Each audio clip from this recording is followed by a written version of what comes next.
بێگومان لەسەر ئەم بابەتە دەوەستین و گفتوگۆ لەبارەی کاریگەری ڕووداوەکانی سووریا لەسەر عێراق و ناوچەکەکەین. داخۆ چی وای کردووە کە سەرۆکوەزیرانی عێراق مەترسی ئەوە بخاتە بەرچاو کە ڕەنگە جارێکی تر داعش سەر هەڵبداتەوە؟ کۆمەڵە پرسیار لە دکتۆر نەوزاد هیتۆتی پسپۆڕی سیاسەتی دەرەوەی ئەمریکا لە لەندەنەوە کە لەگەڵمانە دەکەین. بەخێرهاتن دەکەین دکتۆر، سپاس کە ئامادەیت لە میوانداریکردن لە کوردستان 24. سپاس بۆ ئامادەبوونت. بەو شێوەیە پرسیارە بکەم، ئەو گۆڕانکاریانە یاخود ئەو مەترسیانە گۆڕانکاریەکان بە شێوەیەکی مەترسیدار مەبەستمە لەسەر عێراق چین لە دوای گۆڕانکاریانی کە لە سووریا هاتۆتە ئاراوە؟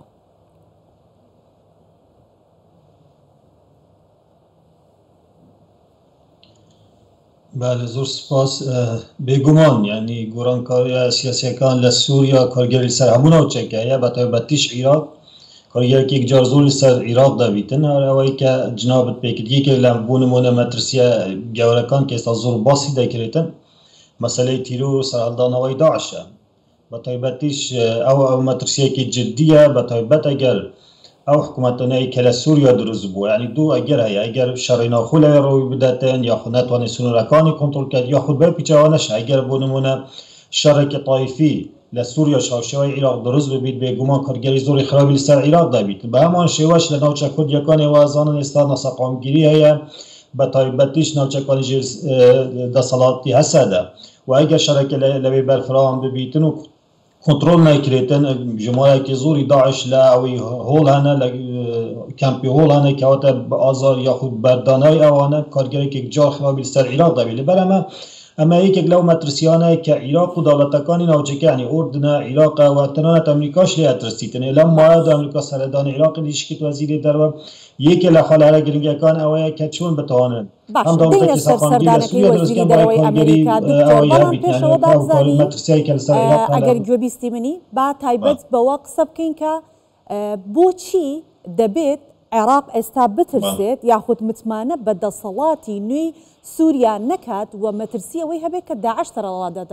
هەڵ ئەداتەوە. ئەو هۆکارانە چی کە مەترسیە دروست دەکات؟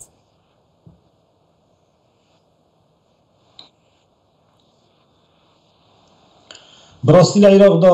دوو هەڵویست هەیە، دوو بوچوونە جیواز هەیە. یعنی لاک ئەوانە هێزە شیعەکان بە تایبەتش لەنە شیعەکان ئەوەی نزیکن لە ئیران، هەتا ئێستا زاڵیسان زۆر تندە بەرامبەر ئەوی سووریا حکومەتی نوێی سووریا،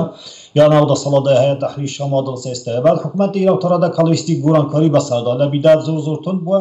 بەڵام ئێستا تەڕەدایەکی زۆر گۆڕانکاری بەسەر هەڵویستی عێراقداوەتە، یعنی بە ئاڕاستایەکی باش ئەڕۆت لەگەل ئەمریکا و دەوڵەتانی عەرەبی ئەوانەی کە بەو ئاڕاستە دەڕۆت کاڵێ داوادەکە سووریاکی ئەوە بی دیموکراسی بی سەقامگیر بیدووە ئەو حکوومەتە ڕێز لە مافی پێکاتەکان بگیری. بەرەمە لەم چاوچێوەدا تڕەتە هەڵویستی عێراق زۆر تند نییە نەها بەرامبەر سوەکو ئاماژە بکە، بەڵام هەڵویستی ئەو هێزانەی کە نزیکن لە ئیران تندترە. بەنسبەت لە عێراق ئاماژە لە ناوخۆی عێراقش مەترسی بۆ یەکێک لە مەترسیەکانی سەرهەڵدانی داعش بێژگە لە فاکتۆرێک کە لە سووریا باسن کە لە ناوخۆی عێراقیش ئەو کێشانەی کە لە عێراقدا هەیە هەبوونی کۆمەڵێکی زۆری گروپی چەکدار بە تایبەتیش لە ناوچە سونیەکان و ئەو پشیرکارانەی کە لە بەرامبەر پێکهاتەی سونە لە پێشدا و لە ئێستاشی دەکەن بە تایبەت لە پارێزگای سونەکان، ئەوەیە کە ئەگەر ئەو گروپانە لەوێ بمینن بەڕاستیش ئەوە مەترسیەکی جدی دروست دەکات لەسەر ئەوەی کە پێکهاتەی سونیش یعنی بەجورە لە جوورەکان ئاوازایی دەربەنیا خو مەترسی شەڕی هەڵدانەوەی شەڕی تایفی دروست دەبێت لە عێراقیشدا. لەبەر ئەمە ئەگەر جنابت متابعە کردبیتین سەرکردە سونەکانیش لەم مایەدا دوێنێ پێر ڕاگەیاندنێکی بەڵاویان کردەوە دەخلیان سەرەوەیەکی کە بۆ ئەوەی شەڕی تایفی لە عێراق ڕوو نەدات، بۆ ئەوەی ناسەقامگیری لە عێراق ڕوو نەدات، بۆ ئەوەی کارگەری نەسەر ئەو مەسلەی لە سووریا کارگەری سەر عێراق نەبی، دەبی دیالۆگی نیشتیمانی دەست پێ بکەین، دەبیت ئەو داواکارانەی کە کورد و سنە هەیان بوو لە کاتی دروستکردنی حکوومەتی سونەنی دەبی جیبەجێ بکەین، بە تایبەت سونەکان باسی ئەوە دەیان دەکرد کە ئەو گیرانەی کە هەیەنە ئازاد بکرێن، عەفوعا مەسەلەی بەعسە، مەسەلەی گەرانەوەی ئاوارەکانە پرسیار لە بەڕێزت بکەم تا چەندێک بوونی چەکدارانی بۆ نمونە با بڵێین ئەوان لانەنی کە نزیکن لە ئێرانەوە ئەمە مەترسی لەسەر عێراق دروست دەکات و ئەو نەخشەیە کە لە ڕۆژهەڵاتی ناوەڕاست شۆڤەکارانی سیاسی باسی لێەوە دەکەن، نەخشەیەکی نوێ لە ڕۆژهەڵاتی ناوەڕاست دێتە ئاراوە، تا چەند بوونی ئەم گروپە چەکدارانە لە عێراق مەترسیەکە وا دروست دەکات کە ئەو گۆڕانکاریە نەخشەیە بەسەر عێراقیشا بێت؟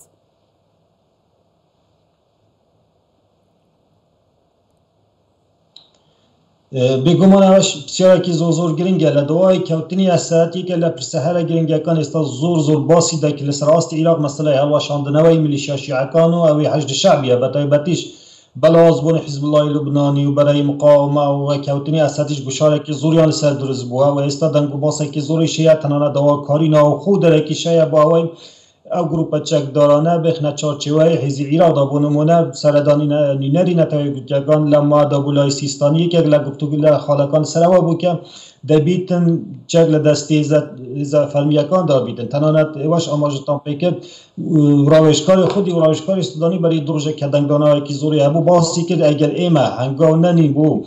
سنوردارکردنی چەک لە دەستی حکوومەتدا یعنی احتمالە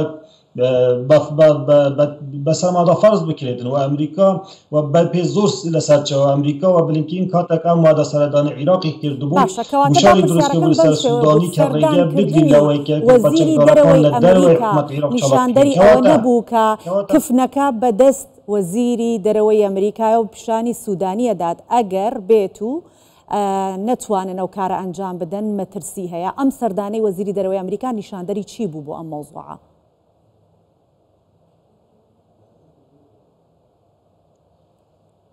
بێگومان سەردانی بلینکن بۆ عێراق باسی ئەو مەترسیانەی کرد کە لەسەر عێراق هەیە جناب ئاگاداریت کە لە دوای شەڕی غەزە میلیشیا شیعەکان بەتایبەت ئەوانەی نێزیکن ئیران بەردەوام بردومانی ئیسرائیل دەکەن بە موشک و درۆن و ئیسرائیلیش بەوازحی تەنانە لە ڕێگەی نەتەوەی گوتیەکانیش لە ئەنجومەنی ئاسایش شکایەتی کرد و ڕایگەیاند کە ئەگەر سنوورێک بە ئەو میلیشیانە دانەنرێتن ئێمە چیمان کرد لە یەمەن و لە لوبنانەوە لە عێراقیش دەکەین و مەترسی جددە لەسەر عێراقی شەبی تەنانە حکوومەتی سودانیش باسی کرد کەواتە بەڕاستی مەترسیەکی جددی هەیە لەسەر عێراق ئەگەر بیت و ئەو گروپە میلیشیانە یاخود ئەوانەی نێزیکی لە عێراق کۆنتڕۆڵ نەکرین و ئەو چالاکیان لە دەروەی ئەوە دەسەڵاتی حکوومەت ئەنجام دەدەن مەترسیەکی جددی لەسەر پێیگە لەسەر بەرژەنجەکانی عێراق دروستکەن و عێراق بڕاکێشنانەوە شەڕێکە شەڕی عێراق نییە لەبەرەوەی بێگومان بلینکن ئەو وەزیری دەرەوەی ئەمریکا بلکرین ئەو مەسەجەی بە سودانی دابوو و تەنانەت سیستانیش لە نوڤمبر باسیەوەی کرد کە دەبیت ئەو میلیشیا ئەو چەکدار یعنی چەک لە دەستی حکوومەت دابیتن ئێستاش دەنگدانەوەیکی زۆری هەیە کەواتە تا هەموو ئەوە لێک بدەیەوە بێگومان من زۆر کاتم کەم ماوە ڕێگە لەوە بگری چەک لە دەستیانتەوە هەڵ و بەشە لە عێراق زۆر گرنگە بەڵێ ئێمە سپاس دەکەین دکتۆر نەوزاد هەیتوتی پسپۆری سیاسەتی دەرەوەی ئەمریکا لە لەندەنەوە میوانی کوردستان 24 بووی سپاس بۆ ئامادەبوونن.